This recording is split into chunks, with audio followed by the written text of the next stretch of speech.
Everyone. It's Sunday, March 28th, time for another HideNet Week in Review. I'm Vera Dordick. So once again, let's start with the US because despite most people wanting the market to stabilize, it was higher yet again, with selections adding a minimum of $2 this week. And in what seems to be the standard these days, producers offered next to nothing and they still had more bids than they could handle.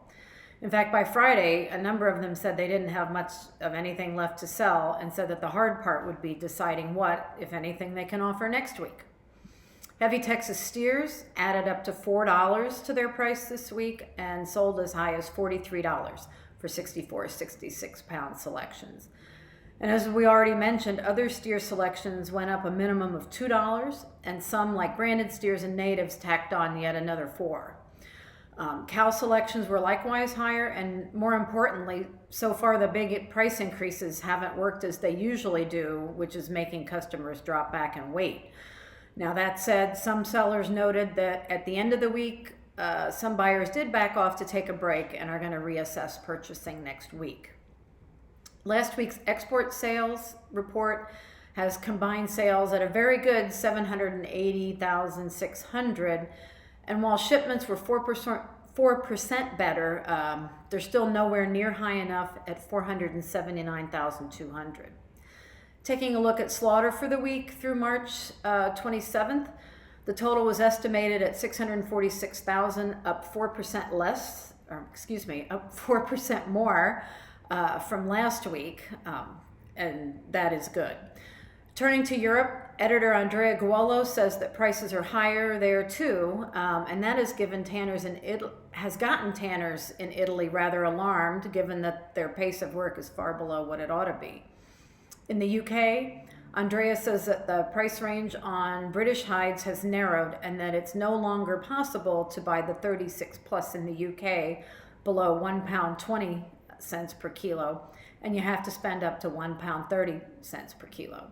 In Ireland, the 36 plus is much the same, but in euros, with the top of the range at €1.30 and the bottom no less than €1.15. Among European bulls, prices rose again this week, but not for all origins. Southern German origins confirmed last week's levels at €1.70 to 75 cents.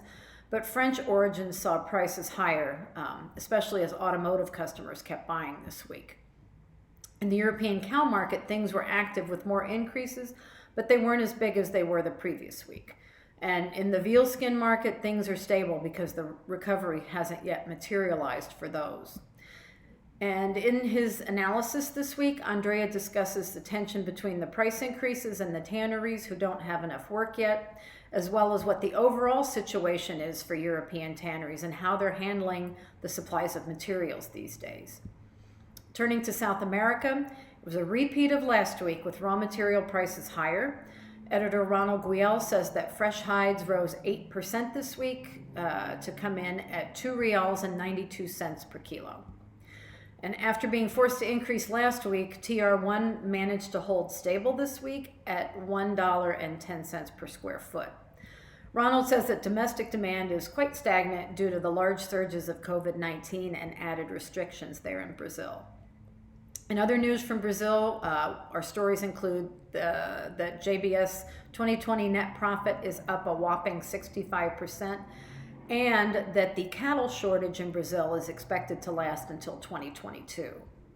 From elsewhere in Latin America, in Argentina, refrigerators are concerned about declining activity.